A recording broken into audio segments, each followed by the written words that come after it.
अस्सलाम वालेकुम रहमतुल्लाहि व बरकातुहू। जबल उहद में बहुत खूबसूरत ज़ियारत है जो आपको दिखा रहा हूँ। ये वो ज़ियारत है कि जब हुज़ूर अलैहिस्सलाम का रवायतों में जो आता है कि आपके दंदान मुबारक इस मैदान उहद में शहीद हुए थे, तो आप फिर इस तरफ आपने सफ़र किया और आप उस गार में तशरीफ़ ले गए। उसके बाद फिर जब नमाज का वक़्त हुआ तो आप नमाज पढ़ने के लिए नीचे उतरे। तो वो जगह जिस पर आपने नमाज अदा की है वो मैं आपको मस्जिद दिखा रहा हूँ। ये मस्जिद आप देखें,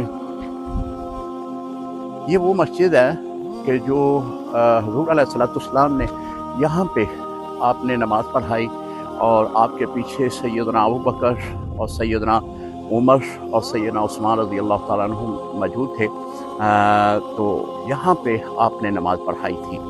ये मैदान उहद के बिल्कुल तकरीबन 5 मिनट के सफ़र पे है। अगर आप पैदल आएँ तो 5 मिनट का सफ़र बनता है। इसकी ज़ियारत ज़रूर कीजिएगा और उहद पहाड़ के साथ बिल्कुल इस मुत्सिल ज़ियारत है।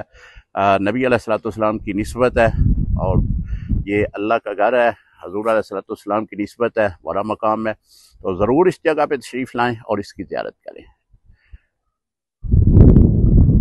जबल उहद जो है ये बहुत तवील पहाड़ है और मैंने जो विज़िट किया है मक्का में और मदीना में, देखने में ये सब पहाड़ों से खूबसूरत पहाड़ नज़र आता है। सुर्खी माइल है और इसकी मोहब्बत जो है मोमन को खींच लाती है।